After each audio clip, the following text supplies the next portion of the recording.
Bonjour à tout le monde. Je m'appelle Abdourahim Bati. Je suis candidat officiel sur la liste des Patriotes. Et je suis également le coordonnateur de PASTEF au niveau de Malika. Voilà. C'est le rendez-vous vraiment des Sénégalais. Un rendez-vous des citoyens sénégalais, mais un rendez-vous patriotique. Un grand jour parce qu'il s'agit là d'une grande décision que le peuple sénégalais doit prendre ou va prendre en ce qui concerne son avenir. Nous savons tous que le pays était sous le joug des puissances coloniales, mais aussi des puissances étrangères, mais aussi des puissances d'hommes d'affaires, de lobby, etc. Donc nous considérons que la journée d'aujourd'hui est une journée de libération de ce peuple longtemps resté sous le joug de cette domination. Le vote, quand l'a voté, dinaa leen wax ki ma voté mais na ngeen xam ni vote nag c'est secret kenn warul xam ki nga voté mais pour vous dire la réponse honnête c'est que j'ai voté pour la meilleure liste, la liste qu'on pense que qui doit être la liste de la libération du peuple sénégalais. Mooy liste bi nga xam ne ki moom lañ yaakaar mooy libérer le peuple sénégalais une bonne fois pour toutes et qui va mettre le pays sur les voies du développement et les rails du développement. Voilà. Ça, je rassure la population de Malika, le jour où je réussirai à mettre les pieds au niveau de l'Assemblée, que Malika sache que ces difficultés seront bien débattues au niveau de l'hémicycle. Nous serons là-bas le porte-voix, nous serons celui qui va porter l'ensemble des combats, des difficultés que les populations rencontrent au niveau de Malika. Effectivement, le problème de la voirie, ça pose un problème au niveau de Malika, le problème des embouteillages, le problème des infrastructures, mais également le nœud est la question la plus brûlante qui est le foncier. Nous allons exactement, Inch'Allah, une fois à l'hémicycle, porter ce combat accompagné du sujet de Mbebes, cette décharge vraiment qui est une bombe à retardement. Là aussi, sachez qu'on va en tenir compte, mais ces problèmes ne se limitent pas à ce que je viens de citer. Nous avons le problème des écoles, nous avons le problème du chômage, nous avons également le problème de la sécurité, parce qu'il y a beaucoup d'agressions, surtout les femmes qui quittent tôt le matin et les travailleurs qui vont passer à leurs occupations pour aller au boulot, qui sont agressés par des gens dont on ignore, par exemple, l'identité. Donc, nous remercions, nous allons en profiter pour remercier vivement à nos agents de sécurité qui ne ferment pas l'œil la nuit. Je vous jure, des fois, je quitte mes réunions nocturnes. En rentrant chez moi, je vais jusqu'à un certain croisement, je trouve là-bas un véhicule de police en train de veiller au grain. Ça veut dire que le jour où on parviendra à mettre fin à ces questions d'agression, à ces questions d'insécurité, Inch'Allah, il sera très beau de vivre ici à Malika. Et qu'est-ce que vous prévoyez aussi par rapport au découpage des coûts géographiques? Parce que Malika en souffre. Très bien, ça c'est une question très pertinente. Malika a toujours été victime d'un problème de redécoupage. Souvent, une partie est prise et collée à Kermassar, l'autre partie est collée à Yembol. Ce qui fait que les populations en souffrent énormément. Nous, quand on sera au niveau de l'hémicycle, Inch'Allah, nous allons porter le plaidoyer à procéder à une redéfinition des frontières de notre commune. Malika était l'une des plus grandes communes. Malheureusement, juste une quinzaine d'années, pour des raisons politiques, on a pris, par exemple, l'école, la zone quartier Jola, qu'on a collé à Yembol Nord, justement parce que le régime qui était en place était subissait vraiment des revers, hein, par le régime par le gouvernement ou le parti politique de Wad. Donc Wad les battait souvent là-bas. Alors pour casser un peu, n'est-ce pas, l'élan de la victoire, ils ont préféré prendre une partie de cette commune, Malika, et la rattacher au niveau de Yembol Nord. Inch'Allah, quand on sera au niveau du hémicycle, nous allons porter ce plaidoyer, nous allons porter le combat, à ce que ça va nous coûter, et Inch'Allah, on le regrettera quand on aura bien le col. Parce que nous, on n'est pas allé on n'ira pas à l'Assemblée de notre propre intelligence ou de notre propre chef. On ira là-bas juste pour représenter dignement le peuple sénégalais, mais également la population de Malika, parce que je suis issu de cette zone et c'est l'occasion pour moi de rappeler encore une fois à ceux qui ne veulent pas entendre le terme de borom dëkk bi maay moom dëkk ci dëkk bi bokk ci dëkk bi te incha allah xëy pour dëkk bi incha allah bu ñu naree dee dëkk dee tax ñu dee incha allah donc on va vers une victoire et je remercie vraiment l'électorat sénégalais.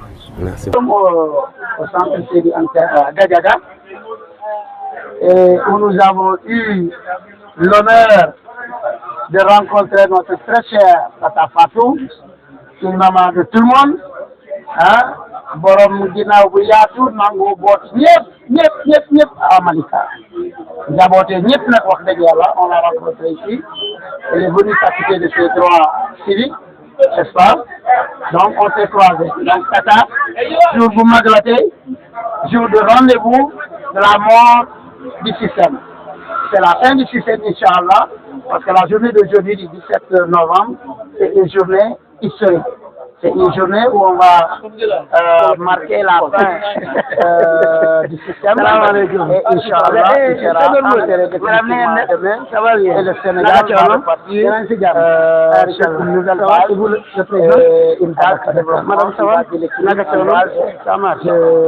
les bonheurs. Donc, ñun tamit ñaan nag Inch'Allah yàlla may ñu majorité, même si il y a pas mal de combats ensemble pour ce que les Sénégalais savent voter utilement. Donc c'est ce qu'on a fait.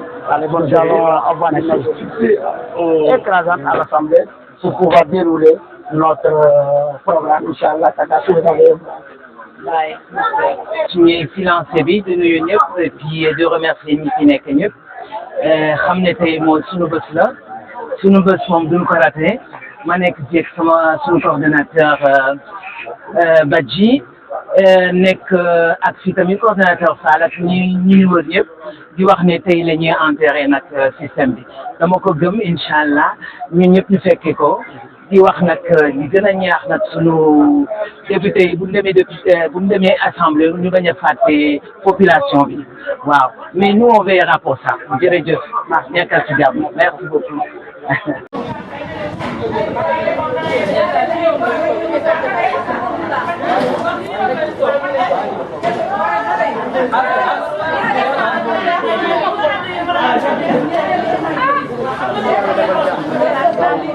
defal ñu jàmm moom it suñu yaay wooyu man du ma ne suñu jigéen mais suñu yaay la wax dëgg yàlla waaw ñu ngi nii jël seen temps joxuñu loolu day wax dëgg yàlla moom kenn mënu leen fay nekk ci disponibilité boo xam ne daal yàlla rek a xam guddi jusqu'à 23h minuit ñu ngi bàyyi seen njaboot kër ga ñëw di nangu ànd ak ñun ça veut dire que ñëpp a bëgg changement am ci réew ndax suñu doom yi doon génn di dem léegi nag wax dëgg yàlla dañoo ne doy na nañu defar suñu réew ñeneen ñu daan fekk ci ñoom ñu mabbi tamit ñëw fekk si ñu xool nu ñu leen di gérer te du soobee yàlla dina am dara dina bi sax inshallah yow man ci yow nit ku baax ah ma ne yow nit ku baax macha man toujours Malika d'abord loolu lay seede kii di ma filmé xam na loolu gis nga mbir nañu nangu lu yàlla dogal parce que ba dara doonu woon dara yow yaa fi wallahi macha allah ngay dem ak Malick Fall mi ak ñeneen ñi nga toog ak madame Sy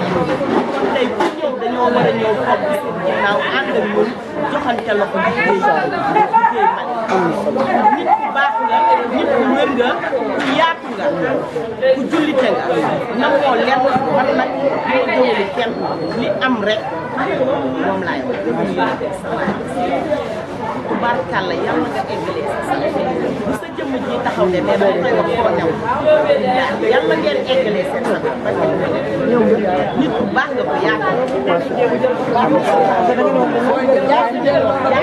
waaw man de li ma ciy wax bu bari ndax Fadal mi xam na ko yàgg nañu mais ba ci yow dama lay defal mention spéciale léegi laa koy wax fii nee naa ko li ma neex ci yow moom mooy da nga mën a téye sa nit da ngay xam sa nit suba te nit buñ la defee leader da nga war a boole ñëpp ànd ak nekk benn koo romb tey nuyu ko laaj ko sa tur sa sant bu ëllëgee nga mën cee jaar ndax nag koo cof mu wadd ñun ñëpp dañuy politique ku nekk da nga am sa leader yàlla boole waat ñu ànd ñun ñëpp nekk benn te loolu nga wax léegi waaye li nga wax rek nañu ànd ñun ñëpp nekk benn parce que bu ñu àndul nekk benn du yomb ndaxte li fi ne la waaw te Ousmane Sonko dafa ne na ñëpp ànd nekk benn bañ na ko bi du wax leneen lu dul Pastef rek na ñëpp ñëw nekk Pastef yal na yàlla mottali loolu yal na yàlla tàppe xol yi ànd bi neex madame Sène jàpp jigéen ñi jàpp madame Sène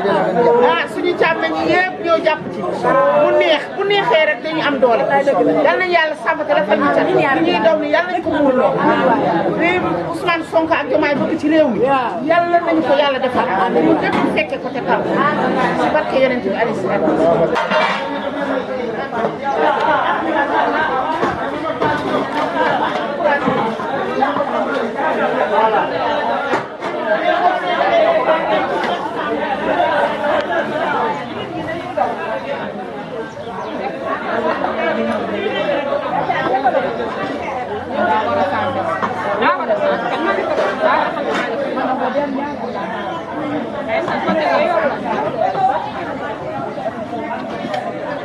Balla,